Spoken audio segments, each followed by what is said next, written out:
That's because you've seen that porno with the Daleks with the dildos instead of guns. Or Dr. Screw. No, I can't remember what the Dalek one's called, but Dr. Screw was a TV series Exterminator. It was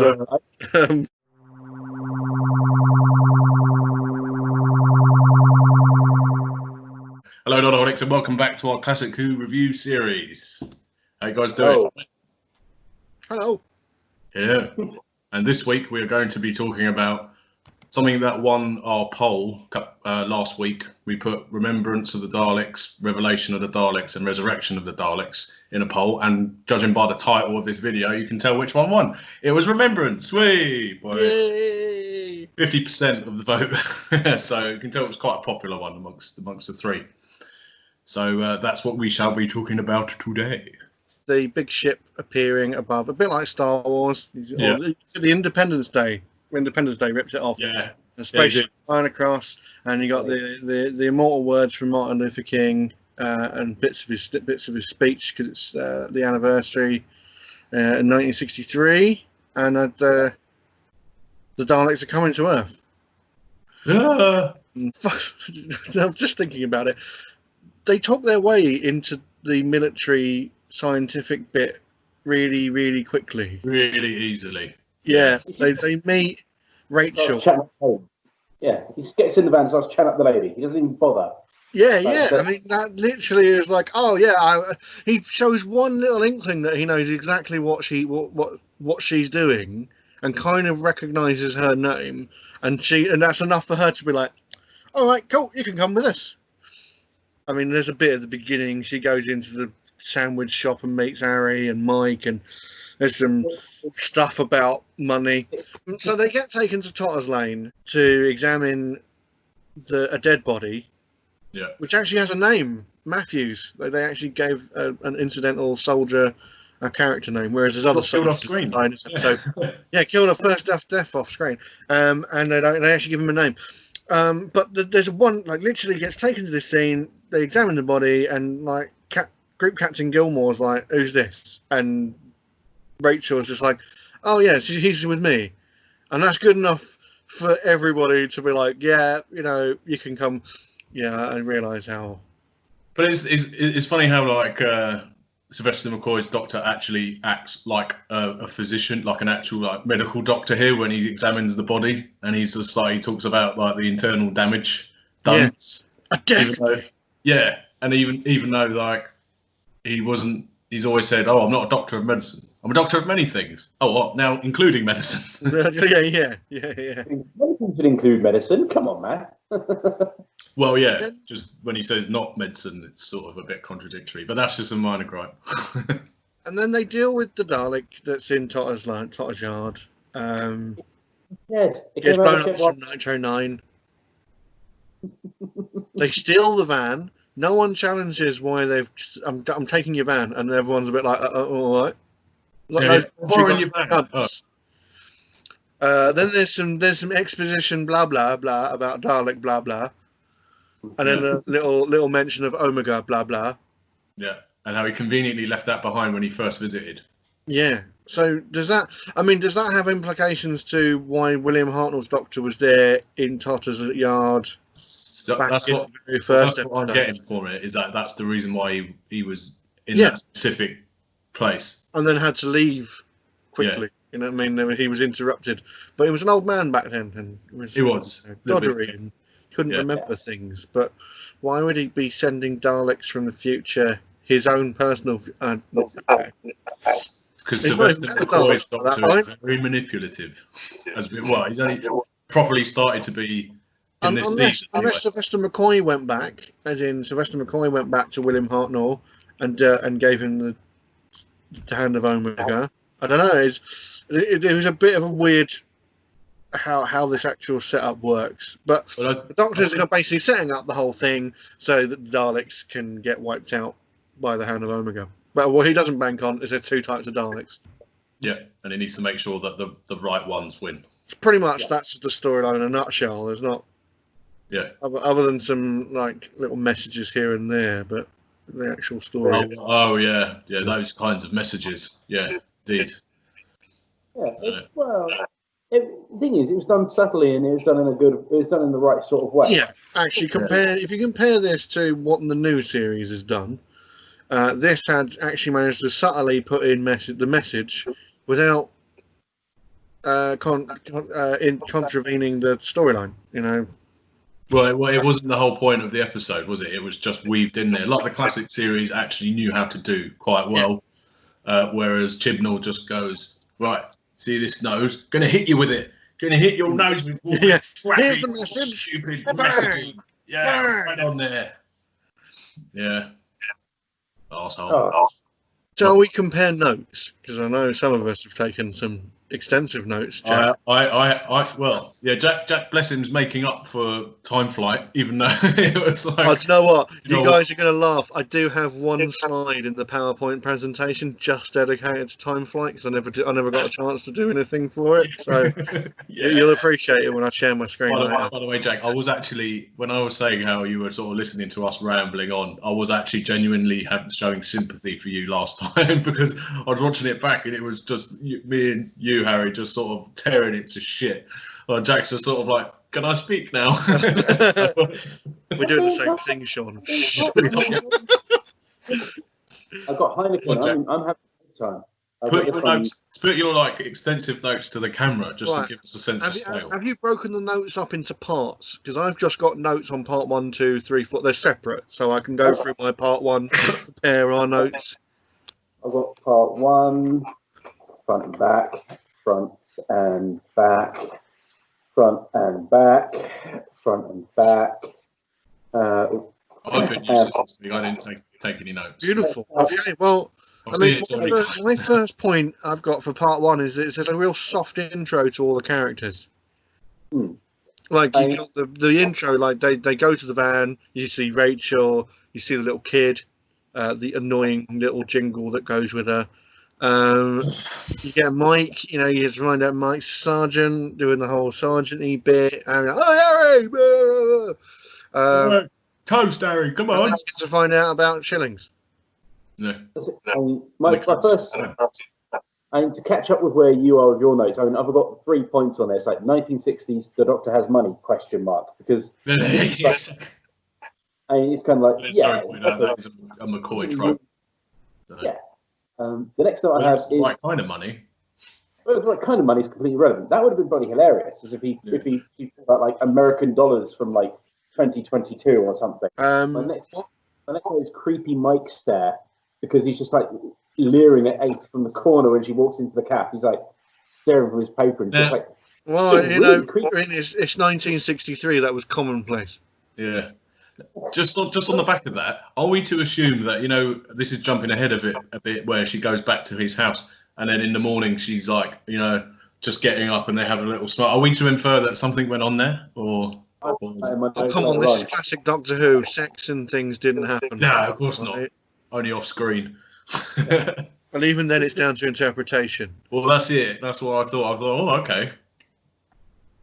Well, she does later on say liked him, so I'm fully there with you, Sean. She blatantly did stuff like stuff as well. Yeah. You've ruined my childhood. At least it wasn't between her and the Doctor. Okay, it's more acceptable when it's incidental characters.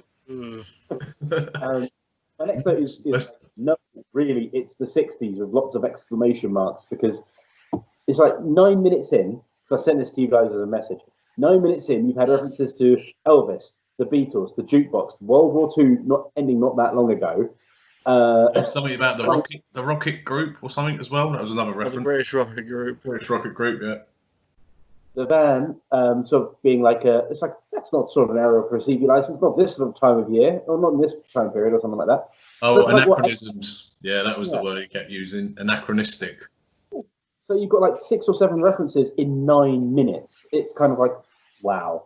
Yeah, no, you're hitting us over the head with the fact that it's the 60s. Thanks, man. we're taking it back. We're having the 1960s. There's some graffiti on the wall saying 87 as well. Yep. In the back. It's like, yeah. And on the special features, Sophie Aldred points that out as well. She's like, oh, hang on a minute, that shouldn't be there for a 60s episode. Well, that's the other thing I did notice. I mean, maybe with older eyes, you can see a lot of modern buildings in the background. Yeah. And buses. Nothing I've never actually re-noticed it till I watched it this time round. If that makes sense. Maybe it's just a critical eye. I see these things. You're looking.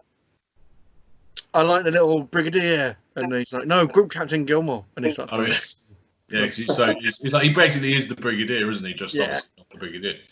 And I think he's really good, though. I like Gilmore. I like Gilmore. Really good character. Yeah. I also really like Rachel. That's because Pamela Salem. Oh, yeah. I do like her physicist assistant. What was her name again? Alison. Yeah, she was nice. Suddenly switching places in the van like a magic trick. Well, yeah, they go for the tunnel. That was a weird cut, wasn't it? And she does look like surprised that she's. I do quite like the sort of. It was quite a cheesy joke to it. It's like, oh, I've left it left. No, turn left. Oh, you've left right. Left it right. Left it behind. You know, all that sort of like silly little wordplay was quite cool. But yeah, I know what you mean. Like he goes into the tunnel, and then it's like there isn't like a sort of a smooth transition. It's just like it cuts to black, and then they've swapped. And you think they also kind of land as well as and she's got this kind of bemused look on her face just to say like what happened. So yeah, that's just only a little weird thing. That's the Seventh Doctor being mysterious. Yeah, so now I went back and re-listened to this. Now, correct me if I'm wrong. At the very beginning, he asks Grace, "Do you have any explosives in your bag?" And she says no, right? At the very beginning. Yeah. Because then he turns around when the Dalek says, "You got explosives, yeah?" And it's like, "Yeah, 10-second fuses." Yeah. Yeah. Well, she was lying. Can you give me some of that Nitro 9 you're not carrying? Yeah, she knows that she's just lying to him. Yeah. Because the way she responds is like maybe because you haven't seen the context of like other episodes, she always lies about not having explosives on her. Yeah. It's a crap story to tell like character feature anyway, but yeah. She ends up with a space baseball bat, so it's kind of like, yeah. That's so ridiculous. I do like that. Never really. So I've got here. So the Renegades control the schoolgirl, and the Imperials control the headmaster. And the headmaster isn't suspicious at all at any point when you meet him. No. Lawrence Scarman. But we'll get to that later. And he's holding the side of his head. He's like, "Yes, it's okay if they look around." Yeah. He does the whole like, "Oh yeah, no, that won't be acceptable." Oh, no, that's fine. You're like, "Oh yeah, that's it." All right. Is that the question? We can't look around. Oh, maybe you can. Ratcliffe and Mike are clearly bastards, and that's within the first episode. Well, the actor who plays Ratcliffe, he plays a lot of bastards. Anyway. Yes, he does. He's known for being a bastard. Yeah. I'd say the whole thing about Mike, and I think I said this to you guys earlier, is that I was really convinced that he was going to be like just a misunderstood good guy or something, because they were making it so obvious that he was a baddie. Yeah. It's like, I'm just going to call my man, and then you see him coming out of a phone booth. It's like, no, that's too obvious. It's too obvious. It can't be true like that. He's calling someone else, and it's going to be like a reveal that's like Alison or something. It's like, no. It's like, definitely. Yeah. I mean, I think he did genuinely like Ace, but I just think he was so wrapped up in everything that was going on and his cause, which actually just spiraled out of control, that it was a bit like, he was kind of doomed from the start, I think. Any sympathy you could have had for him, you lose at the end of part 4 when he starts trying to shoot, when he pulls out the gun. And it's kind of like, if you're just someone following orders and you kind of got the wrong end of the stick or whatever, you're following the wrong person, you can kind of get past that, it's fine.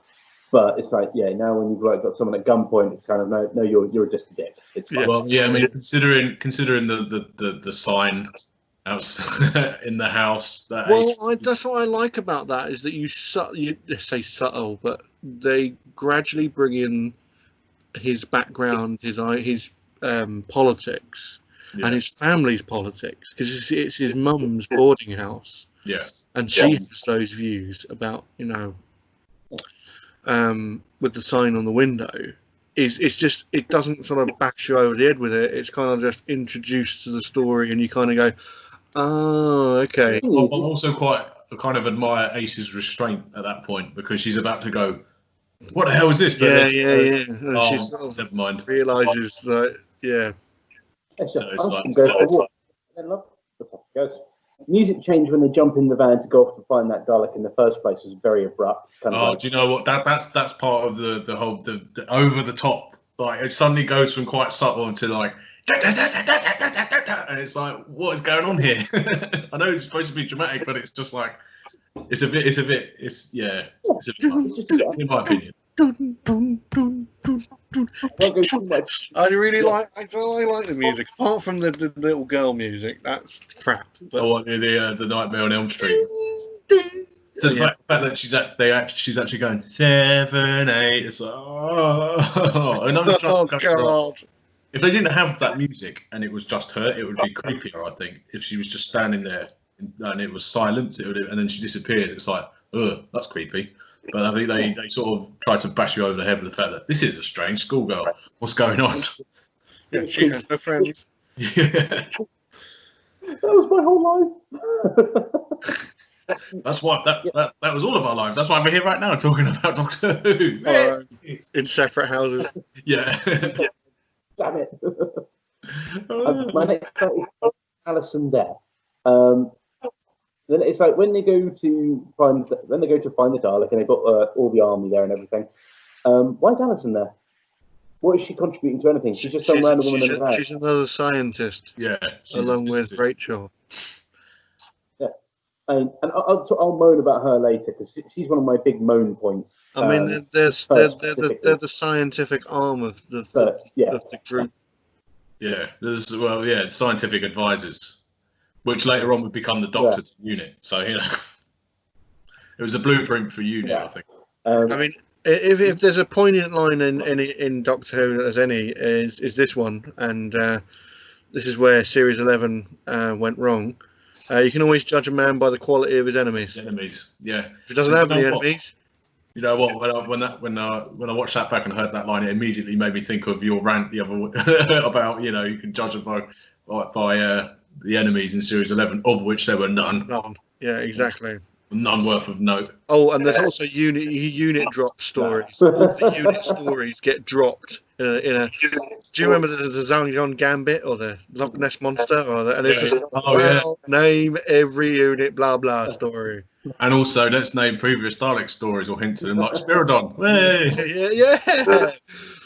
I made this thing on Spiridon. So, Jack, what you were saying something, and then it all went weird. That's it. You can remember what you were saying. It was about, because you cut out. It was about petty crime. You said, they stole the van. Right. They stole that's like the first of 3 pieces of petty crime they commit over the course of 4 episodes. Yeah. It's like, go on. Well, there's a baseball bat involved.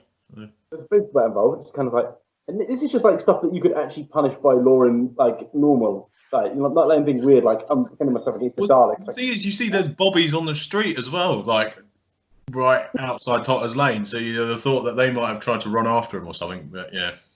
They got the van comedy stuff. We've already kind of talked about that. Yeah, it was quite. Some of it was funny, some of it was a bit weird, but it's fine. I'll roll with it. It's better than it deserves to be, considering the sort of joke they're using. But it made me laugh, so I won't complain. Little reference to Daleks conquering the Earth in the 22nd century in there. That was quite fun. Oh, a Dalek invasion of Earth. Yeah. Yeah, I mean, I condensed that all down to Dalek blah blah. Dalek's backstory blah blah. Yeah, I know you did, but this is why my notes are better than yours. Comprehensive note taken. That's why I said it's the Attack of the Cybermen of Dalek stories. Because Attack of the Cybermen is so much about the fucking backstory of the Cybermen in the first place. So it's like, let's do that about the Daleks as well. But I think this is better than Attack of the Cybermen, personally. Oh yes. Despite the dodgy music. Well, there's dodgy music in Attack of the Cybermen as well. Well, yeah, that's true. Yeah. They both have it. Yeah. Then you've got the next night. I think I've pretty much caught up to you at that point. It's got Mr. Ratcliffe the Nazi, who for some reason, for the first 2 times I watched this all the way through, I was thinking was Mr. Radcliffe. And I cannot understand why from being... Mike calls him Radcliffe. Yeah, he does. He says Radcliffe, but it's Ratcliffe. It's through me, because I was watching it and I was like, hang on a minute, that says Ratcliffe on the side of the... Oh, all right, whatever. Slip of the tongue. Yeah, it's Mr. Ratcliffe the Nazi. It's kind of like, they don't kind of push it too obviously, but they push it obviously enough, and it's kind of like... Well, again, it goes back. I mean, he does say, I was on the wrong side of I was considered to be on the wrong side of the wrong side of the last war. Yeah. Right. Prison for being a Nazi. For speaking out, you're like... The head teacher being controlled with a little button on the side of his head, that's quite... Okay, whatever. Very, very Dalek-y. Yeah. Yeah. I've got, and now we've actually reached the same point, I've got the cellar cliche. Yeah, cellar cliche. Cellar has always got good, like, scary things in it, and then obviously find the Dalek transmat. Oh. You'll always find something in a cellar. And then a sudden realization that there must be a Dalek on standby. Bum, bum, bum, flying Dalek up the stairs. I love the fact that it takes Ace to point that out to the Doctor. It's like, oh yeah, there's always someone that mans it. What, like a Dalek? Yes. Like, oh yeah, okay. Because you manipulated this whole situation, but didn't factor in that there would be a Dalek there. Well done. He can't be. He can't think of everything. He's a flawed hero. I like the special effects of the Dalek transmatting in, because you've kind of got the X-ray of the mutant on the inside. Yeah, that was a good effect. Pretty cool. I always like the fact that, and I hated when they do it in the New Who, and you can kind of see exactly what a Dalek looked like. But back in the past, where you kind of even saw like a tentacle or a claw or something, it's kind of like, I thought it was a lot scarier and a lot more interesting than actually knowing what it looked like. And even when they were doing Genesis of the Daleks with Tom Baker, and he's got one strangling him, and it's just like a little embryo thing. It's like, that's a tiny embryo thing. It's not going to look like that in a couple of years' time. But it's like, not knowing what it looks like is not better than knowing what it looks like. Yeah, I agree. It's the power of the imagination. Fear of the unknown. Scary. Yeah. The headmaster needs Ace in the balls. I've got that. Ace gets proper kneed in the stomach by the head teacher. Bam! Michael Sheard ain't messing around in that scene. Veteran that he is. This actually may tie into your crimes, but I've got the Doctor and Ace just have to sign some papers to get an anti-tank rocket. Yeah. And the fact that he just looks at the signature, it's like, all right, off you go. The military guy's just like, you got to sign for them, sir. He's not even asked who the fuck they are. He wasn't there in the previous fucking scenes. Any signature will do, apparently. Yeah. It's like, it's the army guy's fault for just allowing some random stranger to sign for them. There's also the Doctor signing for them and has no military affiliation and taking them. Yeah, exactly. And no identification, no papers, no nothing.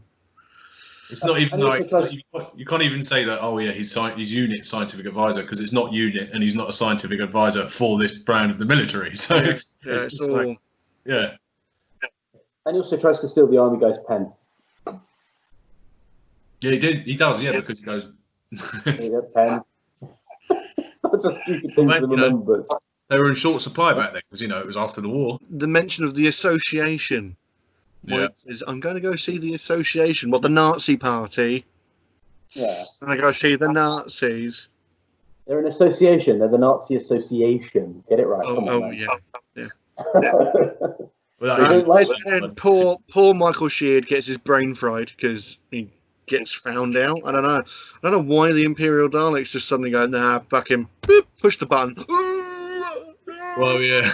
It's generally what they do with people they don't need anymore. They're just like, right, you have no further use. Die. Yeah, exactly. Oh, you're going to give away our existence to the renegades.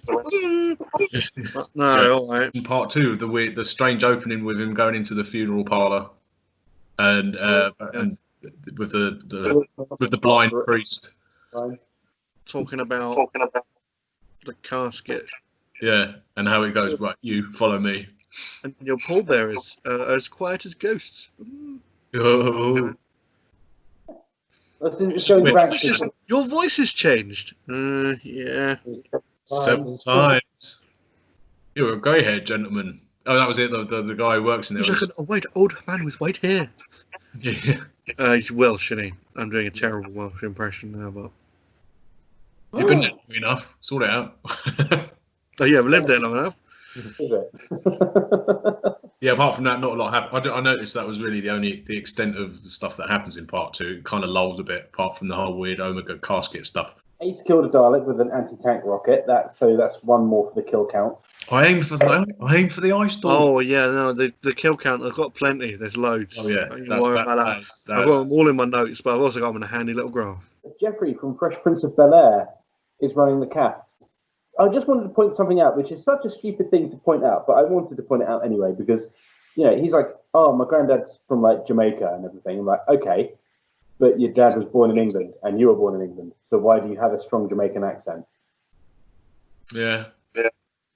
Stupid thing, but it just kind of caught my attention. Maybe he just picked it up. He picked it up from his parents. Do you know what? Do you know, as a kid, I always thought that he's talking about Kingston in London and not Kingston, Jamaica, where his dad was sold. I always thought that. I was like, oh, okay. Oh, just down the road. Yeah, I was like, oh. But obviously I was getting my Kingstons mixed up. Yeah, easily done. He uses the hand of Omega on the baseball bat. It's kind of like, I don't know what. Yeah, we don't know it's the hand of Omega at that point, though, do we? Right. No, it's heavily hinted. Well, It's right before he leaves the boarding house to say, I'm only going to deal with some things from my past, not yours. But then the third one of the Doctor's crimes is he steals that casket because he's supposed to sign for it so he can take it. That's another one. It's technically his, but even so, that's 3 crimes he's committed now in the space of 2 episodes. Technically he doesn't pick it up; it flies after him. Yeah, he tells it to follow him, so it's going of its own. So it's like and also, he turns it into a super baseball bat. Yeah. You have to say technically to justify any argument. You're wrong. So it's like a remote. It's a remote stellar engineer, but it can also make baseball bats go all kinds of electricity, funny, sparkly. Well, I mean, I think the new series kind of explains that some of the devices and technology are sentient by the Time Lords, and that the Hand of Omega has a certain sentience to it. That's why he talks to it. Well, he says it in the episode, doesn't he? He goes, "Oh, is it alive?" In a manner of speaking. It's, the only other thing I do want to point out about episode 2 before we move on is 1980s CGI was actually pretty impressive. I know it's just a casket floating along. Yeah, it actually didn't look too bad. Yeah, and the actual effects of the transmat guns. Oh, the first soldier who gets shot looks amazing. You see his whole skeleton. I mean, I'm totally understand why they use that as a basis for what they wanted to do in the new series. Well, yeah, because wasn't that the first time that they actually did that in the classic series, like a proper full-on skeleton effect? Yeah. Yes. And so that was obviously, as you say, it was a sign of things to come. Imperial Daleks can have their communications picked up by a tape deck player from the 1980s. Oh yeah. Radio transmissions, man. Come on. Yeah. they're not even jamming them. They're not even trying to hide the fact of what they're doing. It's like anyone with a radio set in the 1963 could have sat there and been like, "Oh, what's going on here?" Oh, it's obviously from the episode that they were showing that night. New series. The last note I have, which hasn't been covered already, is I have it listed as awkward gangbang moment. Come again? I don't want to know where this is going. You have Ace on her knees with 3 Daleks all pointing down around her. All pointing their guns. Yeah. That's a bit that really pissed me off because it's like, come on, that is plot. Why are they just shouting exterminate and not get... And you literally just shoot her. Literally, you 3 of you just shoot her. But no, armor. Shoot her! Shoot her! It does worry me that my mind went that way with that moment being on the TV. That's because you've seen that porno with the Daleks with the dildos instead of guns. Or Dr. Screw. No, I can't remember what the Dalek one's called. But Dr. Screw was a TV series Exterminator. It was the Playboy Network. I think I might leave all that in. I've seen one of the Lord of the Rings knockoffs where there's Gandalf has a 3-way dildo stick, so don't worry. 3-way dildo stick, amazing. I might put that as the intro for this video. This is definitely not what you were expecting. Right, here we go. So part 3. Right, part 3, yes. He somehow survives. He uses the weapon from Spyrodon. Yeah. Which blows up two Daleks, and Alison has to finish off the last one with a baseball bat. Yeah. She's cool. Sorry, I'm not going to have a bad word said about Alison. She's very pretty too. Look, she had a use. She did it, all right? She did something. Also, something that puzzled me is like, obviously, when the Doctor's like, obviously, hell-bent on not destruction, but, you know, he's saying, right, yeah, we have to weaken them because obviously this device will just weaken them and then we need to blow them up. But then when the 3 Daleks get blown up, it's like, oh, there's living creatures inside. Like, oh, hang on a minute. Why are you in the least? No, he's warning them not to get too close because they could still be, they might not be quite so dormant yet. No, but it's the way that he says it, though. He seems very upset. He's just like, living creatures. It's not like he's trying to get fretful. So, you know, whatever. I mean, he does point out, though, what are we going to do? Talk to them sternly?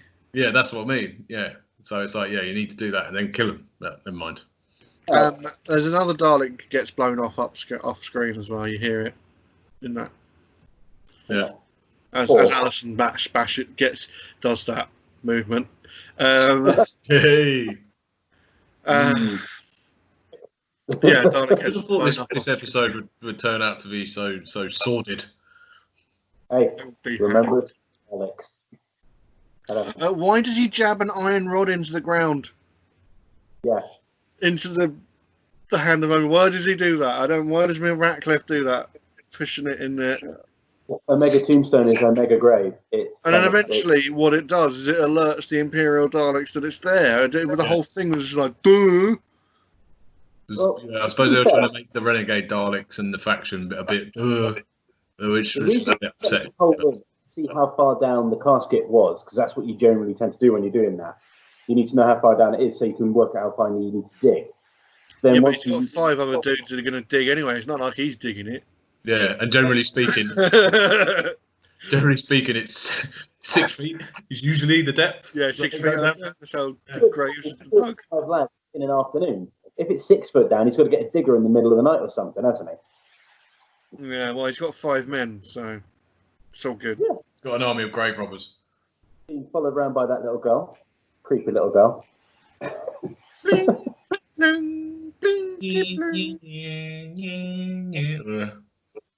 get some more Omega blah blah. Oh yeah, about remote stellar engineering or whatever it is. It does all these things. Actually, here's my big note for this episode, right?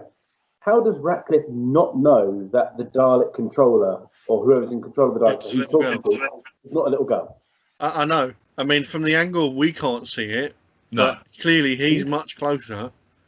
You mean I noticed that exact little girl because the mask does cover up her face? But well, yeah, I was going to say, obviously, well, no, the thing is, he looks back at the girl, and then when she disappears in the cemetery, he's gone a bit like, and then and then later on, it turns out it's her, and it's like, oh, so there's a bit of an inconsistency with that. Maybe the sides are quite covered up. It's hard to tell until it turns. I don't know. I'm not. It's a weird one.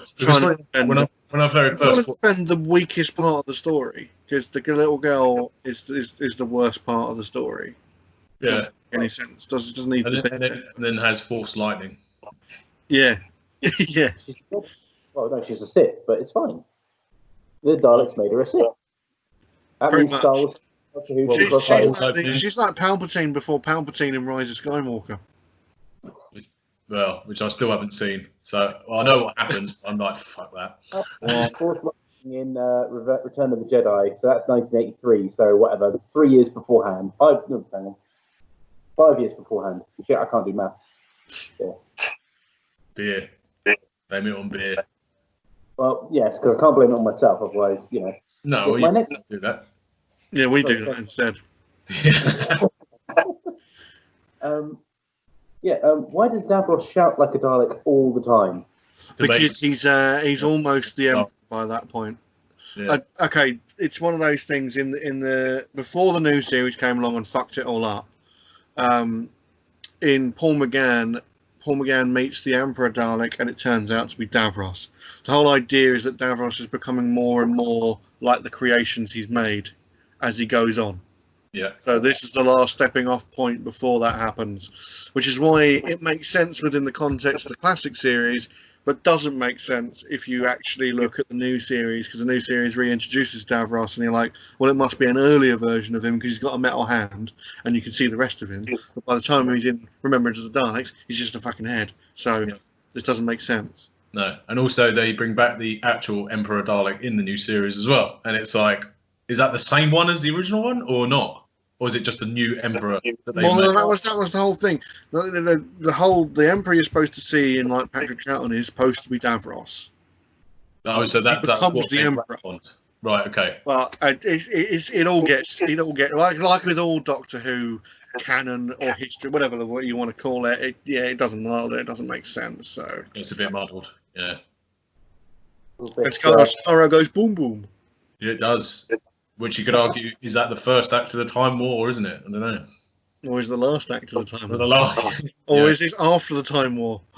Bum bum bum! Harry's cookie theory for classic series.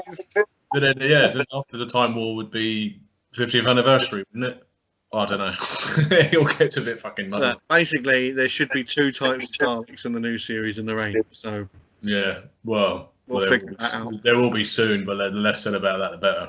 Okay, the other point is that he can create Daleks he can control in Remembrance of the Daleks, which he can't control in the new series. Yeah. Figure that one. Go figure that one. It's like he makes Daleks in the new series he can't control, but in the old series he can create Daleks he can control. So the only way to explain it is that this is later in his timeline. It's the only way it works. Well, after the new series timeline. Yeah. Renegades took over. Well, even after the Series 9 appearance. Yes. Renegades took over. Easiest explanation, because that way they're not going to listen to Davros. They'll probably keep him around out of just kind of the fact that he can make more of them. But I suppose it goes back to Journey. The Journey Zenma is just like, oh, you're basically the Dalek's pet. You know what I mean? Yeah, exactly. That's what I mean. That bit doesn't make sense. So the only way it does make sense is if you set Remembrance of the Daleks afterwards. Right, yeah, got it. And obviously, Skaro gets destroyed. So at the latest point of the timeline, Remembrance of the Daleks has to be the last thing. But I mean, that's just my opinion. Based on the available evidence, that's my opinion. Well, based on the fact that, the Seventh Doctor was a master manipulator and actually talked about leaving the hand of Omega back on Tottozane to begin with. Was William Hartnell. Yeah. It's all a bit issues. I hadn't really remembered that until we watched this one, because there's a few moments where he's like almost screaming ace, like what you were saying before about how like you can judge a person by the quality of their enemies, and then like 30 seconds later he's like, yes, you're nice. Well, the thing is, this was the first time, because obviously in his first season he was quite jolly, and then they made a marked change on his character to make him more sort of Machiavellian and a bit more stern and serious, and that's where they were going with the whole Andrew Cartmel master plan, was that he was more than just Doctor. There was something else about him. You get a hint at it as well in the story when he talks about the Sterling manipulator. He goes, "We had a trouble with the prototype," and he's like, and then he realizes what he said, and Ace is like, "What? Oh, they." He's got that look like shit. I quite like that. It was kind of like a little bit of a bit more to the Doctor, but not enough to make you suddenly destroy all canon and ruin the entire storyline. No, exactly. I mean? This added to William Hartnell. It didn't destroy him. No.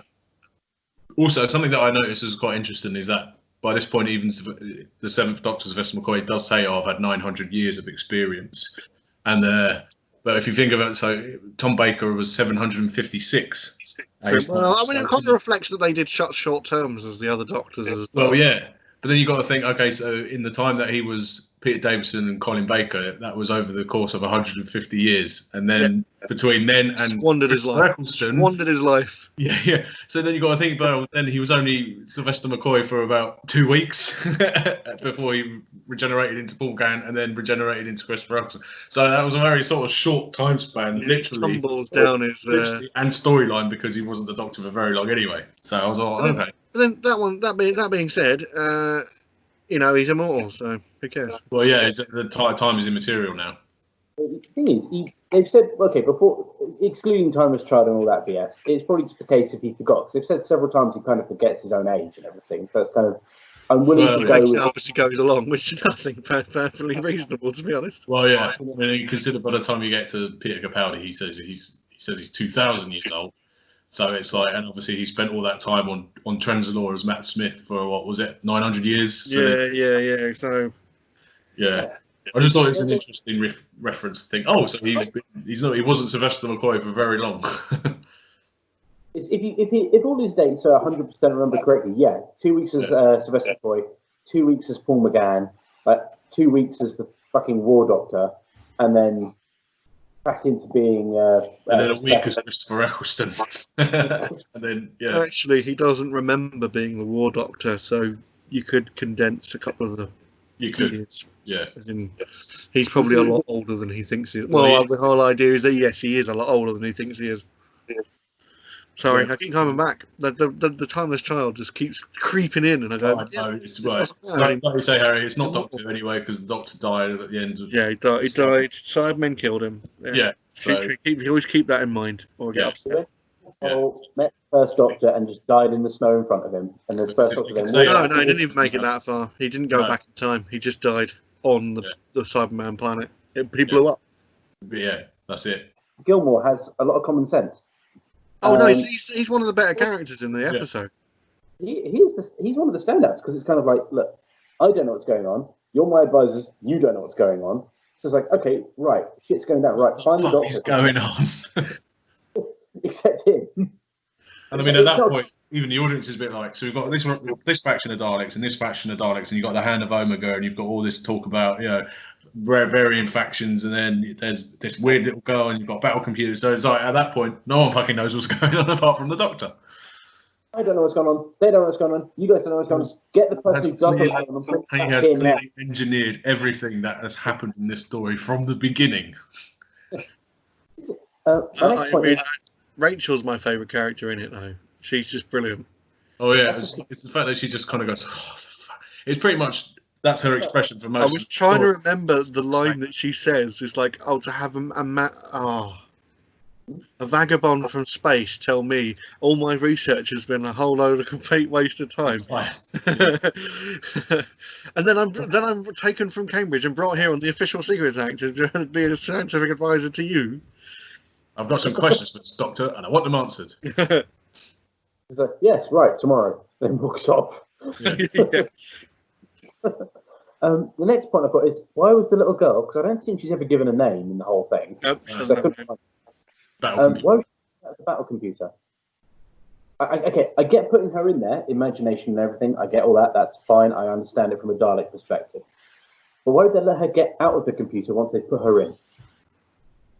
Why did they let her get out? Well, she's there to cause trouble, isn't she? That's the thing. She's there to be very, very mysterious and conspicuous, and just be like, keep an eye on them from the ground. That's my clutching at straws explanation.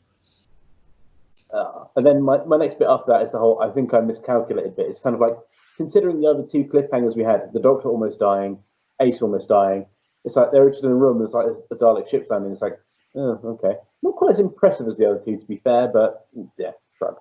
Also, don't you think it's funny how the time controller device is basically one of those toys that you get that's like that you put your hands on? I can't remember the exact name of it. You know the thing, like a brainstormer. Yeah. And that's something that she can then get force lightning abilities from that device. I want to say static orb. Yeah, something like that. Comment section. Mike and Ace, come on, timing and talking about stuff. It's like, oh yeah, do you want to ask this one the pictures? It's like, mate, you've got aliens invading and killing people, aliens that you know exist, and you're asking a lady out to pictures, and the lady's like, I've probably seen it already. The boner is strong with that one. Yeah, he's. I've probably seen it on television. It's a little bit distracting for what's supposed to be a family show. It's kind of like, look, mate, you're trying a bit hard. You know, just well, he's not exactly asking her for a shag. He's just saying, "Do you want to go to the pictures?" You know. But like I said, that bit in the morning where she wakes up and she sort of comes downstairs all smiley. That's when it's a bit like, oh right, okay, something happened there. Giggity goo. Yeah. By this point, they'd already done that because they already spent the night at the bloody boarding home or whatever. They got that out of the way quickly. Now it's on to part 4. If your notes are there and everything. Oh yeah, mine are quite sparse. Mine's mostly just dead people. I had to pay attention to a lot of death in this episode. There's quite a lot to get through on the graphs. Okay, well I'll tell you what. We'll go through my notes. And you guys can jump in with anything extra you want to add to that. Compared to Time Flight, where no one died, this was actually it's quite an eventful episode. Right. Okay, shuttlecraft landing is pretty cool. That's a very good effect, so I like that. I thought it was quite nice. Okay. Yeah, then the doctor goes up to Gilmore and is like, "Are you going to cooperate with me now?" And I'm like thinking, hang on, hasn't he been doing everything you've asked of him since like halfway through episode 1? Yeah. He's been arguing a lot, though. He's been arguing a lot about them. Still been doing it. This is a case of like, I'm just going to... He's not because at the beginning he was just like, these aren't aliens. This isn't alien. This can't be possible. And then eventually he actually decides, yeah, it's alien. All right. Yeah, you're right. Yeah. Like, put a forward command post in that school. He's like, yeah, all right then. And off he goes and does it. It's like, so don't you love how they put like a minimal amount of sandbags just to like defend themselves from this alien menace? It's like, oh right, yeah, well done. Renegades versus Imperials. # Renegade for life. Oh yeah. No, I agree. Yeah. Two renegades take on 4 Imperial Daleks and fucking murk them. Yeah, big time. It's like holding. Every time the special weapons Dalek got wheeled out and just shot out, it made me laugh because it was just like, it's like, all right, why don't they just use that every time? Actually, that's my That is my next thing, special weapons Dalek, because it's kind of. I really like the idea of like multiple like different Dalek bodies, because it's kind of like, you know what, the standard Dalek body is not going to be quite designed for whatever they're going to do. It's like an all-terrain thing, but it's a very basic thing. Whereas ultimately, you have a special weapons Dalek can just proper combat or something, where it's like heavy, intense fighting. It's basically a heavy artillery Dalek, isn't it? It's like, you know, the combined power of 4 normal Daleks. Exactly. It's that good to be able to take out that many. Now, the video I was watching earlier today, I think the person who did it is Daleks60. I'll see if I can find it and send it to you guys later, because I was planning to do it today, but I ran out of time. Basically talking about the cut footage and why they had to recut parts of this last episode. Because of basically, originally the special weapons Dalek wasn't going to be in there. It's going to be like a floating weapons gun or something. Oh, yeah. But because of how things got cut together, they basically changed it into a special weapons Dalek. And with some of the product problems and issues they had in there, it's just kind of like, there's some weird inconsistencies of how the episode was shot. I'll send it to you and we can do a little addendum on our next thing. Well, apparently in the original draft, the special weapons Dalek was actually supposed to be on the Renegades side, but then they thought, well, actually it makes more sense to have it for the Imperials, because I suppose if the Imperials are like, you know, they have like, you know, better technology, then they would have that on their side. So it would have been interesting to have seen both of them have a special weapons Dalek. That would have just been chaos. Why is everyone doing the piracy? The Doctor's basically he's got the rope down onto the top of the Dalek ship, which I wonder how they got it there, but okay, we'll go with it. Well, he started swinging it, yeah. Like a lasso.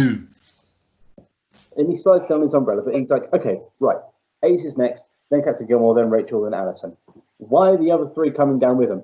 You probably don't even need Ace, because basically how long they're in there, because no one says or does anything that's actually relevant while he's inside the ship. He could have done that all on his own. Maybe bring Ace along for the conversation and the banter, and that's it. Well, I suppose it was just in case. Keeping Gilmore and them out of trouble.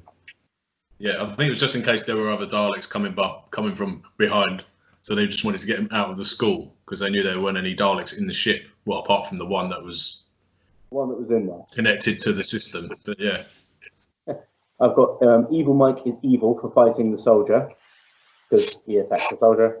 Skaro, because they get all the big reveal about Skaro. And, oh, look, they're going back to Skaro and everything, because obviously this leads up to what happens later on. Alison is a physicist.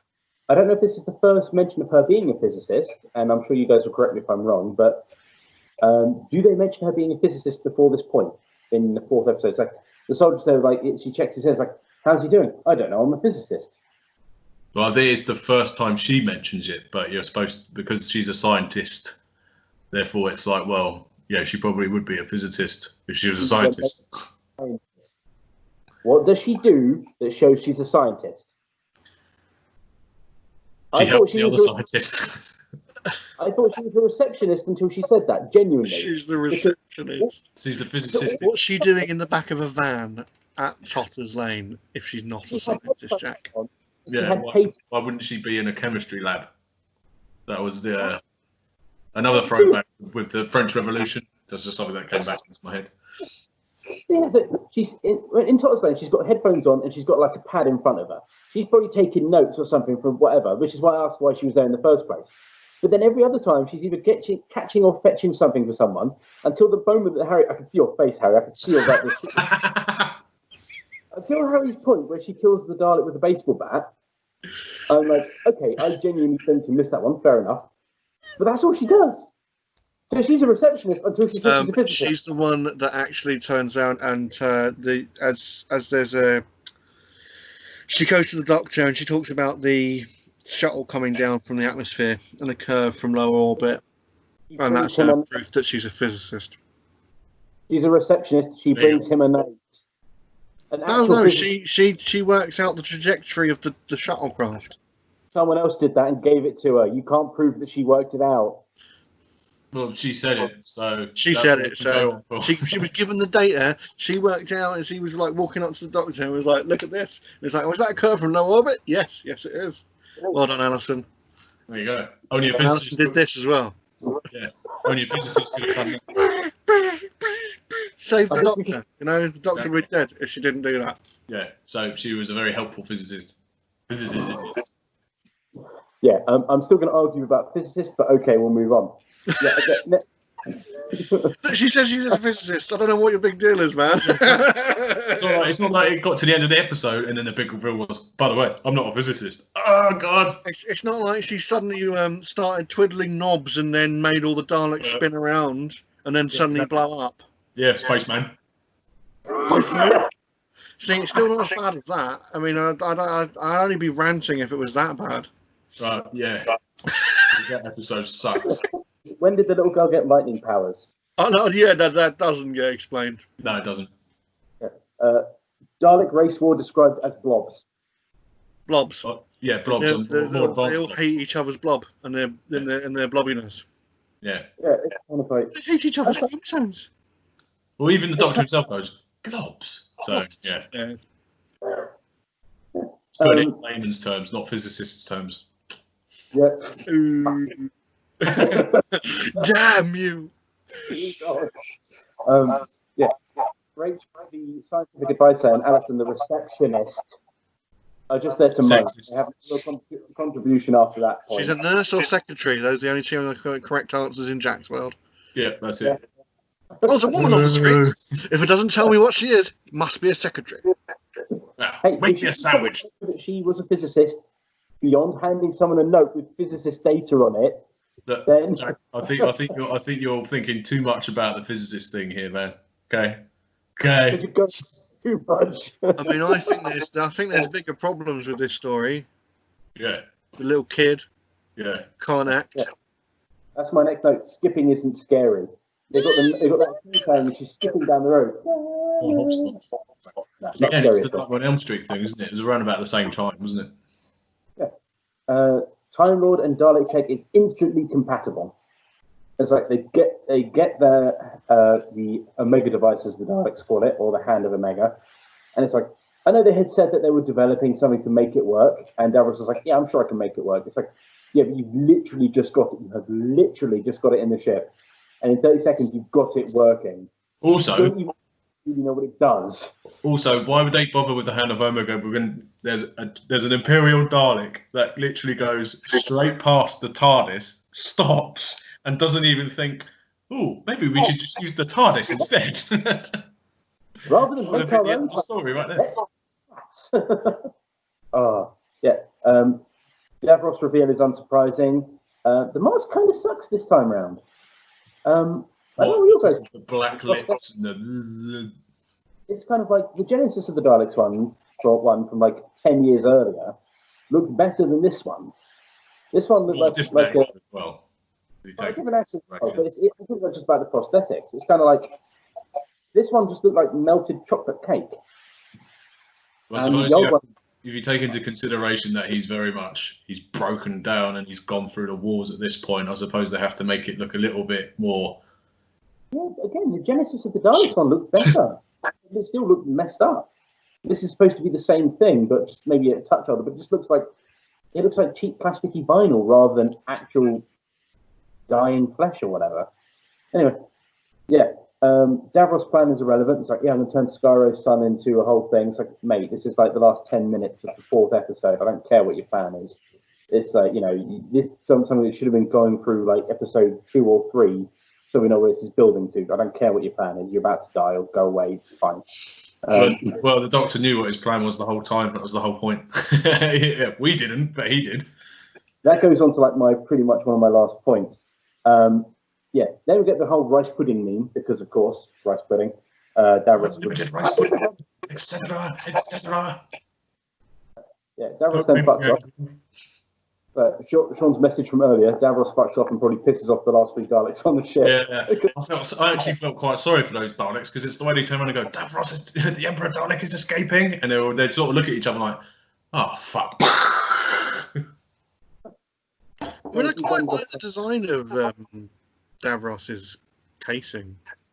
Kind of reminds me of the Emperor Dalek from the comic strips, the gold. Oh well, yeah. Domed. That's what they were. That's kind of what they were going for, anyway. I mean, it doesn't surprise me too much. But and speaking of which, like I said before, I know it's not the classic design, but I do like the Imperial Dalek white. Oh yeah, the Imperial Daleks in this look amazing. Yeah. Yeah, the Imperial Daleks from Revelation. Yeah, not so much. Mike is proper evil because he's lost his flight jacket and he has a gun. Yeah, and he's ready to use that gun at any point. Yeah. Until a little girl kills him because more force lightning. You noticed he goes straight through all the banister rails as well in his house. It's like, oh, fuck. Also, that reminds me of Ratcliffe's death. You notice where they walk past him and he's just sitting on the staircase, dead. But he's like, that's kind of harsh way. Very ignoble ending. Yeah. The leader of the renegade Daleks, the Black Dalek, just rage quits. Yeah, he does. Yeah. He doesn't have an explanation. He basically gets told his home's blown up and Davros is dead. Oh. Yeah. That wouldn't normally get a Dalek to be like, I don't know. Dalek doesn't go fucking haywire in the new series. He goes around killing everybody. Well, yeah. Until it thinks it's human and then it kills himself. But up until that point, it's like, well, I suppose it hates itself. Whereas this one, I just can't help thinking that if the Renegades had got away, they would have won. Well, and Davros is an idiot. Well, yeah. Well, they were probably more dangerous in that respect. They are. They had nothing left to lose. They're totally going to do research on that thing, take it back to Skaro, make sure there ain't any hidden, programmed ridiculousness that the Doctor's going to put in there. Well, okay. So this brings me on to my last point, and this is something I've said in the messages earlier. The Doctor planned all this from before the episode 1 started, right? He planned it from when he was William Hartnell, apparently. And rather than be like, okay, I'm just going to lead these guys around and get them all killed off on like a random, I can take them anywhere. I'm going to take them to where actually the Hand of Omega is, and get convinced the side I don't want to have it the side I want to have it, so it will backfire on them and destroy Skaro. Which means he planned attempted genocide of the Daleks, something that even Tom Baker's 4th Doctor wouldn't do when he had an even better shot of doing it cleaner. Yeah. Well, this is to show the darkness the Doctor has gone to. That's why they started going with this. Well, there was also this like Ace at the end says, "Did we do good?" And he's like, time will tell. Time will tell. And it's quite a dark ending as well because it's like at the funeral. Funeral. Yeah. Whose funeral? Is it Mike's funeral? Yeah, it's Mike's. Yeah. But they didn't do good because the thing is, every death that happened on Earth is their fault. because it's the Doctor's fault. Yeah. Yeah. He could have tricked them to killing each other anywhere. He could have easily. He didn't even have to have the hand of Omega there. He could have just done that anywhere. It's like he just tells them it's there. I'm going to hang around here. And it's like, but no, everyone who died, even including racist Ratcliffe and Nazi Mike, Well, his primary objective was just to basically make sure that all the Daleks on Earth were dead, and he got his objective done with collateral damage. But that's what he wanted. Bring them to Earth. That's the point. He could have taken them anywhere and just been like, yeah, this is where the hand of Omega is. It's over there, because none of them knew where it was until he basically put it in that grave. Because they followed him and found it in the grave afterwards. They wouldn't have known. They couldn't detect it or anything, could they? No. Otherwise, they'd have. They have to set it on Earth. that was the sign of things to come as well. Right, everything's on Earth now. It's cheaper. I can see Harry trying to think of a law reason for why this happened, and he can't. I think I've won. I've won this time. Well, you're thinking why it's a really out of character Doctor Who thing. Well, not necessarily an out of character thing, but it's just kind of like, it's like, mate, he's done genocide before. It's happened, but it's like, and not until like New Who, the classic Who, he's very much against that sort of thing. But then he knows also at the same time that his enemies need to be destroyed, especially the Daleks. So it's a bit like, right, if I can get rid of all of them, then I'll do it. And he's had enough experience since Genesis to be like, oh, actually, yeah, they all need to go. But again, that's where the darkness of this Doctor comes in. I mean, it's one of those ones where it could be set anywhere, but within the context of him hiding the hand of Omega, it's almost like he forgot about it till now, and he's going like, "Ah, crap!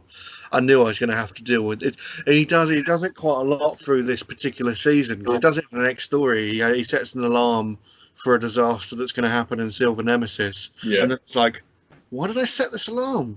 It's like, well, I know it's some impending danger, but I can't bloody remember. And then he's got to deal with it. It's something about his. It's his Doctor, and it's the writing. I'm not saying it's fantastic. We have clearly watched it and gone, there's a lot going on here that doesn't make any sense. Yeah, this is not like a critical, oh my god, it's the end of it for him. It's kind of like, when we do our wrap up in a moment, I'll go into my thoughts on the whole thing. But it's just kind of like, it's very much a case of, it feels a little bit kind of not quite the way it would have been done. It's kind of, if he commits genocide, it's because it's kind of like, it just has to happen. He's not deliberately planning to do it. And this feels like, no, I'm deliberately planning to do it. It's like, yeah, but I'm also doing it in a way that it isn't him who does it. Yeah. Because does that make sense? The events from behind the scenes. He deliberately goes on that rant to Davros so that Davros uses it. Yeah. Because he wants to make it's like the situation that way, so Davros will do it. He knows what he's doing. Before we get on our ratings, we've got Harry's slides of the week. Boom. So that was my little catch up to. I just love the bit again. No one died in Time Flight because no one died. Well, yeah, it was a bit like that. And then this is the stats for Remembrance of Daleks. So we got the death toll, 29 on-screen deaths to 8 off-screen deaths, of which 59.5% of them were humans and 40% were Daleks. That's quite an even ratio, considering. Yeah, considering it's the villains and humans. Yeah. It's Daleks versus Daleks. How many times should have died? I love the she beats the one with the baseball bat, jumps through the window, and then runs past the Dalek on the stairs. Yeah. And it didn't shoot. Just inexplicably didn't shoot her. There's the Dalek didn't shoot her when she picks up the anti-tank launcher down the stairs from the dead soldier. No. And then there's obviously the 3 Daleks that shot exterminate instead of shooting her in the head. Exactly. That was just put armour to the extreme. Or spraying her. Yeah. Hey. In Jack's weird dream. This is the total deaths in Doctor Who, sorted by race. So, bam, the Daleks are in there at 37% is the green. And then we've got... No. And half the deaths now are humans. 10 robots and 50 humans. Or 50%, I should say. That's brilliant. which profession is likely to kill you in Doctor Who? So it's going slightly more complicated, but obviously, if you're a headmaster, a businessman, or a tramp, you're equally likely to die. Yeah. After 4 episodes. 17% again. 3% businessmen. Yeah. 24. Or was that soldier? Hang on. Am I going colourblind here? What's the 24? Soldiers, the turquoise, the businessman. Oh, yeah. I have got unit soldier and soldier as different because they are technically slightly different. Yes. No, you could argue about human, but okay. Yeah, but that's not a profession, though, is it, Jack? Being a human. Shut up, you tart. Next one. Who killed who? Yeah, so this is the first time I've actually been able to do this properly because obviously the Doctor actually kills in this episode. Yeah, he does. He kills 3 different Daleks in this episode. He sets off the Nitro 9, blowing up the Renegade Dalek. He does. He gets the transmat to kill the Imperial Dalek. Yeah. And then he uses like some wires and then kills the one that's on the shuttle. So I mean, apart from if you include him destroying Skaro, but he doesn't because Davros sets it off. So. He does. I mean, he instigates. Well, if we take within the confines of like who you see and that I can actually count, because you can't count an entire planet worth. All shit. But the Renegade kind of Daleks kill the most. They kill 12 people and Daleks. Yeah, damn right. Followed by the Imperial Daleks, who only managed to kill 9. Then it's the Doctor and some soldiers, because the soldiers do blow up 3 Daleks. Yeah. One off screen. Alison kills a Dalek again. Yeah, the physicist. And Ace uses an anti-tank rocket on the Imperial Dalek in the hallway. Well, this one will change. Michael Sheard. He's died number 2 now after Lawrence Scarman. And he dies in Star Wars as well, but obviously not in Doctor Who. But yeah, so he's a bit like he's like the Sean Bean of. Oh, don't worry, I'll be doing this for more than one actor. Whenever I see a repeat actor turn up, like boom, there we go. Done.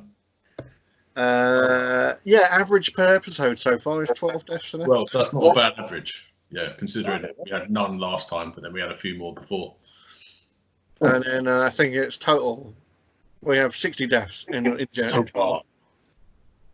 Of which 37 come from this. Does that 3rd Dalek death count from the Doctor? Because he says he only shut it down, but does it actually count as being dead? Well, yeah, because it died. It dies in its spot. I did think this, but the way he says it, he goes, I shut it off. Okay, fair enough. It doesn't move. I didn't think twice about it until you put it in the death count. I'm thinking, hang on, was it actually dead? It's kind of like, anyway, yeah. No, it goes external. Yeah. I'm not the mutant on the inside still alive. I don't know. He switched off the life support system. It's gone. Yeah, not alive anymore. Human brain can survive for like 3 minutes without oxygen or something weird like that. Not a Dalek brain. Yeah, as soon as you shut it off, dies instantly. Yeah. It's like switching off the machine, man. Who wants to go first for their scores? And then you wrap up, they want to do. Do you want to go first? Because I don't think I have gone first. Oh, it's your turn then. Normally I'm going, so what did you all think of this score? I'm going to say it's a solid 7 out of 10. I enjoy it. I mean, maybe I've got a lot of nostalgia for this story.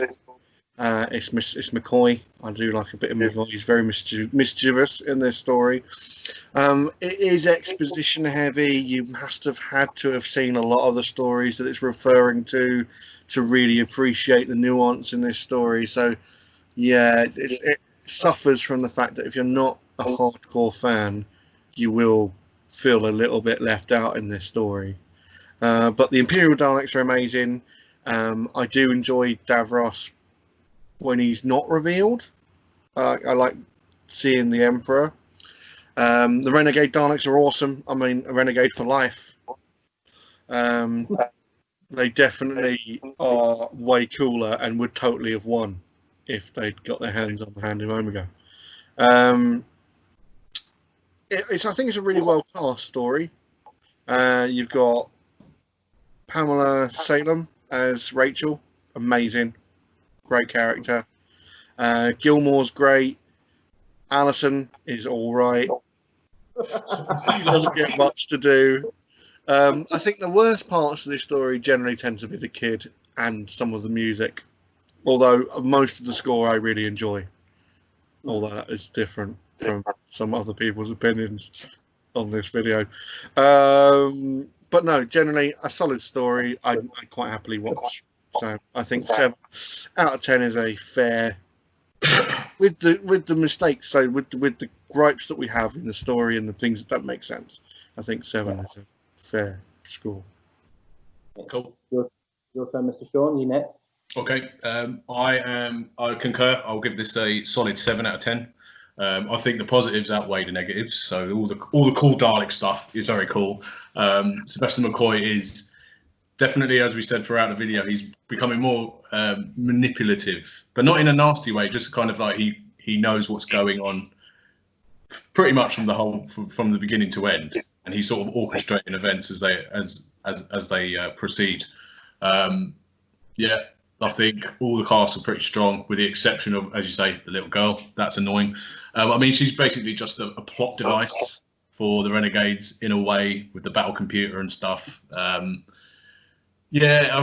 mean, some of the callbacks are quite interesting, like with the whole thing being set back on Totter's Lane. But things that do let it down, like the music. Sorry, and that was going to be a contentious issue. But it just feels a bit over the top and a bit loud over the dialogue in some bits. Like we said in the chat, the battle music's pretty cool. But like the Nightmare on Elm Street, every time. I agree, that is the worst part of the music. Yeah, that's annoying. Exposition heavy, as you said. I mean, it's cool for like hardcore fans like us who go, "Oh yeah, that's nice. Oh yeah, that's nice." But if you're looking at it from a completely fresh pair of eyes, if you said to someone who's never watched Doctor Who before, "Watch this," then they'll think it's a good story, but they will probably not have much of a clue what's going on in the context of the lore itself, if that makes sense. Good action scenes, good design, good performances, generally speaking. Wouldn't say it's the classic of all classic stories, but I think 7 is probably a fair result for this one. Right. Originally, after my first viewing, I was going to be really, really harsh on this. Like 4. That's what I was going to do originally. But having watched it a couple more times, I'm raising it to a 5.5, 6 if I'm being charitable. My main reasoning for this is, it's kind of like, if you look at this as a story, right? Yeah, like all stories, yeah. Sorry, go on.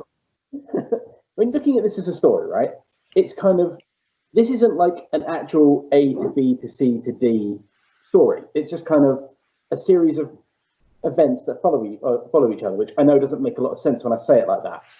But it's kind of like, there's no real beginning to it. In a normal beginning, it's kind of like you're going to have a bit of setup for what's going on and why. They just kind of jump straight into, oh no, Daleks are here, Hand of Omega. You don't know why they need the Hand of Omega. As someone who hasn't watched this before, no one knows what that is.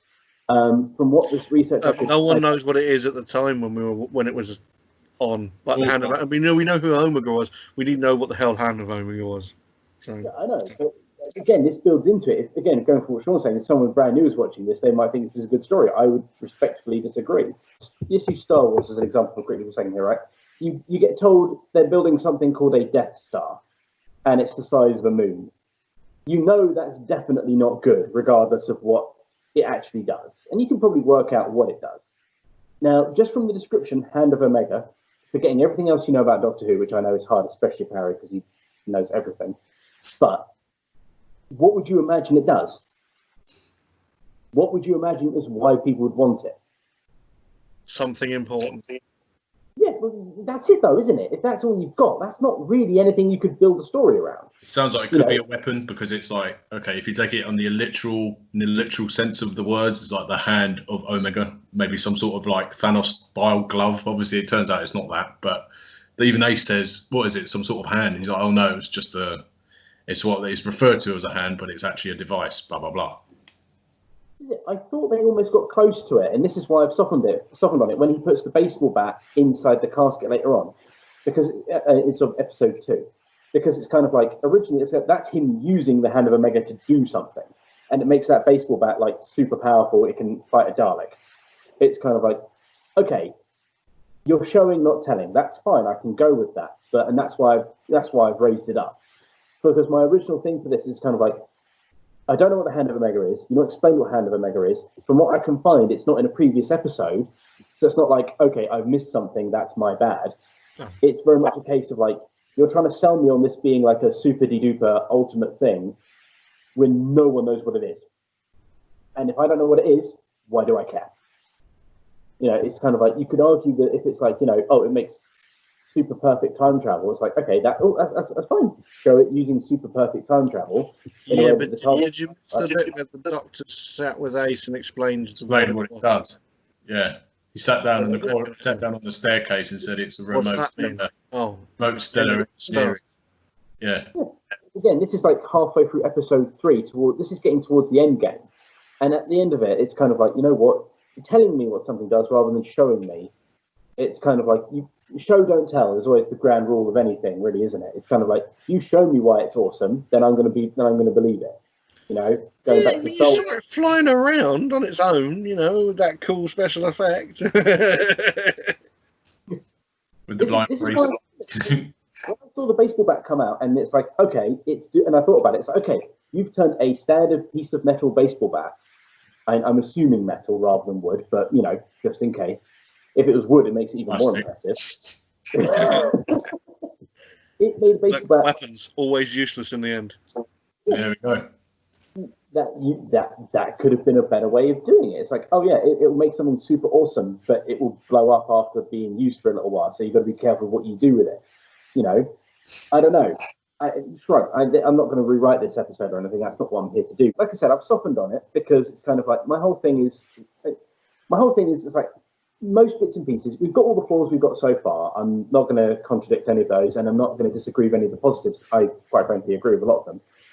My only issue with the music is not that the music was bad, it's just it's very abruptly jarring of how they went from just like casual chill out background music to tense action music that doesn't quite fit. And it's like, okay, it's fine. The music individually is pieces, it's fine to listen to, but the music doesn't quite fit the scene in a lot of it, if that makes sense. Especially again, that tonally it doesn't match the 60s vibe that it was supposed to be giving off. It's a bit too 80s for the 60s, that's all. But that's fine. I think these are fair criticism. Yeah. And this is it. Like I said, I don't disagree with you guys on anything else, but my big thing was just like, they either had to show what the Hand of Omega could do or explain it properly, maybe not from like the very, very beginning, but from like the end of episode 1 or beginning of episode 2 sort of thing, to give you a reason for what you care. But you do eventually get the show at the end.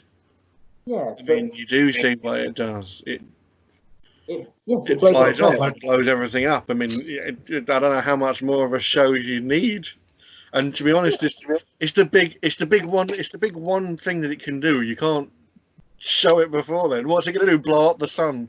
Halfway through a story. You go, well, that's the end of Earth. I mean, whatever it does is going to be spectacular. And it is. And the baseball bat it turned a baseball bat into like a super baseball bat. Yeah. That was cool, man. That was just the power of what this thing could actually do. This was just, it was like the start of Daleks, come on. Yeah. This is it. Like I said, that's why I softened on it, because it's kind of like you could turn around and be like, the doctor's like, whatever.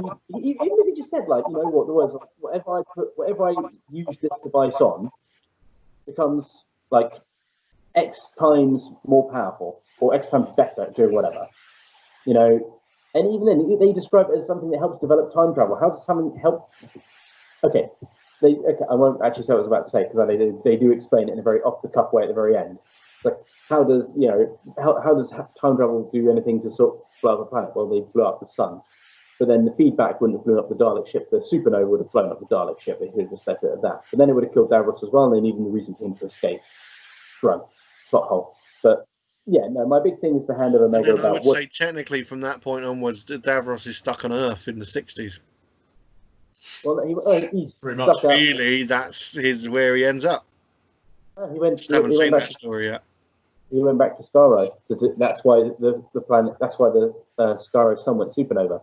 So he's trapped in 1960s Earth time Skaro solar system. Somewhere. No. Well, he got collected by the Daleks. Ship's in orbit above Earth and fires off the Hand of Omega, which then is programmed to come back, which means that when it blows up the ship, he's above Earth and he gets off. You see, now this is a nice little detail you do see in the model work. There's a little thing drop before the ship blows up. So it's like, oh, there's his little escape pod. If that's his little escape pod, he's dropping on Earth in the 60s. Which then again gives you a cool tie-in to a historical story with Davros fucking around on Earth. But again, it never materialised. So this is only conjecture from my part. But again, maybe a big finish. I don't know. Yeah.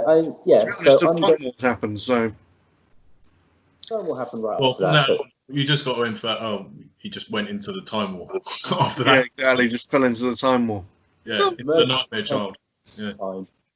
Yeah, but yeah. So I'm going. I'll be generous. I'll give it a 6. I'll move it up to a 6. Fair play. So, yeah, above average. I mean, to be honest, like I said, I enjoy the story. I enjoy it, so it can't. Yeah. I can't give it much less than 7. Yeah, like, I if I think enjoy. the only criticism But anything less than 5 for stuff that I just go, oh man, I don't really want to watch that again. No, 5 for me is okay. It's like 1 is bad. And so obviously less than 5, or you're verging on to the point where I'm like, ugh, I find this difficult to watch. Yeah. Whereas I don't find Remembrance that difficult to watch. That's what I mean. That's how my scaling kind of rule. Yeah, and it's the right length, 4 parts. 4 parts, exactly. Perfect length. Yeah, exactly. It automatically gets 2 points for that one. 2 out of 10, even if it's a really bad story, apart from Time Flight. Actually, Time Flight got a 2 out of 10. See, I told you, look, 4 parts, 2 out of 10. It's fine. Yeah. That's why I turned it off, because it's kind of at that sort of point in the scale, it's just not worth watching. Well, it was the Doctor and the Master with my 2 points. that was it. I think they were the same points I made as well. Yeah.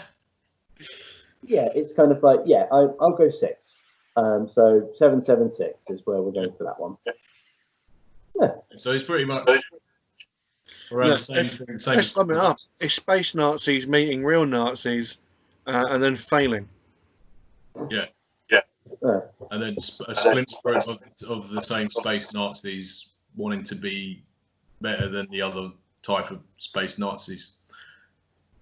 And there we go. You're in fighting. And Ace getting laid off camera. Yeah. Does look good with her hair down. No, didn't happen. Ace didn't have sex with Mike. Stop ruining my childhood. That's why she got so upset. Because it's been used. She's been used and abused. He's into whips and chains and kinky butt stuff. And on that note, that concludes our review of Remembrance of the Daleks. Stuff they're into. Yeah. Guess what that bat did before it became a duplicators. I have Dalek bumps. They're more impressive and firm than yours. Blobbiness. So what are we doing next? What's our? Are we gonna? We're not. We're just gonna go sod the pole. What? Just go side or demons. Or do you want to do? It's the only problem with demons. It is 5 parts.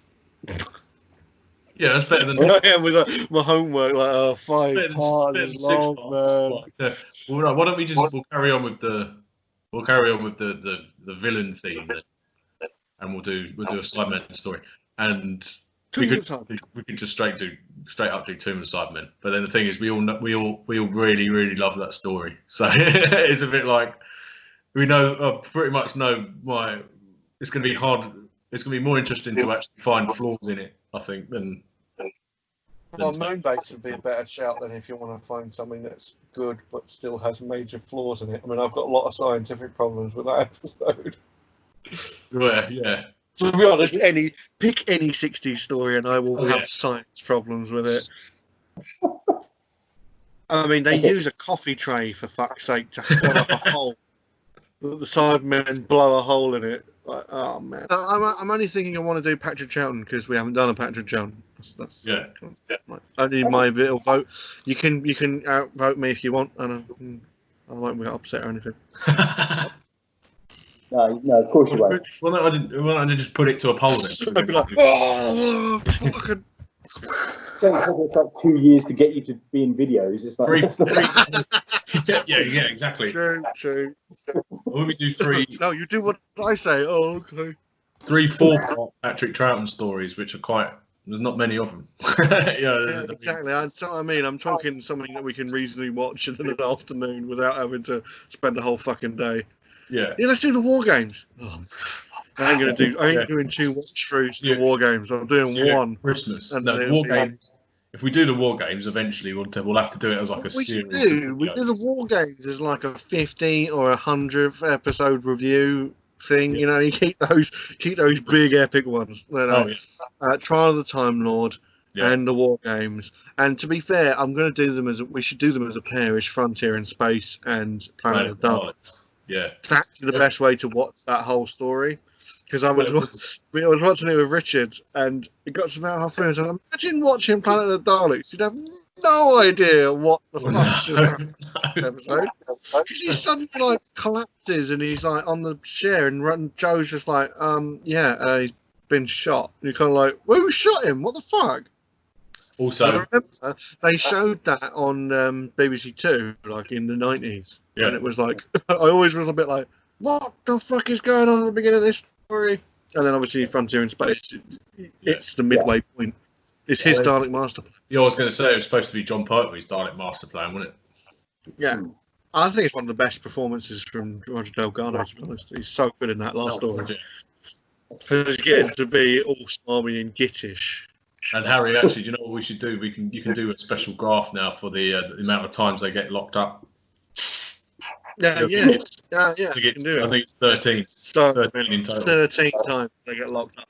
You've watched the video, haven't you? Yeah. You've listened to the review. And the stupid Daleks. That still hasn't changed. I watched it back and still think that whole fucking thing about the Daleks blowing themselves up is still stupid. Yeah, they're still as stupid as they were the last time we watched it. Yeah, thanks, Terry Nation. At least Davros isn't in it. You find that. Yeah. True. Imagine. Well, he hadn't turned up yet, but yeah. So like I'm thinking, if you either do Patrick Troughton followed by Colin Baker. What's to do 2 of the Cybermen? I'm trying to go through. Do 2 of the Cybermen and Attack of the Cybermen. Take one of the most classic stories and the not so classic story of Cybermen. Yeah. Or we do war games and Trial of Time Lord. No. Through till next year. So I don't think we've done William Hartnell. Is there a good William Hartnell story? Well, that's what I mean. That's what we do. Is we do Patrick Troughton, Colin Baker, William Hartnell, and then we've done a review of every single a story from each Doctor. Yeah. And then we go back to Tom Baker. Yeah, I was going to say, then we could just review all of season 13 and 14. Yeah, season 14. We'll just do the rest of it. I actually watched Mask of Mandragora the other night. Let's do that. Do you know what? I was watching. This is funny because obviously since it's been lockdown and coming back with my brother, we watched series 14, then 12, and then 13. So kind of this weird order. And I suddenly realised we were having good old chats about it. And I said, fucking Siege of Doom is the most controversial Doctor Who episode. Like, really, by far, what goes on in it, and no actually fucking bothered me as a kid, and I still have psychological issues as a result. But that's and over the green. Oh yeah. But yeah, you get 2 people who get completely absorbed by the Crinoid. You've got Tom Baker being angry at everyone. Oh, he's just so angry in that episode. The first 2 parts is basically the Thing, yeah. And Chase is like one of the most horrible. He's such a horrible character. There's no nice people in it. It's really,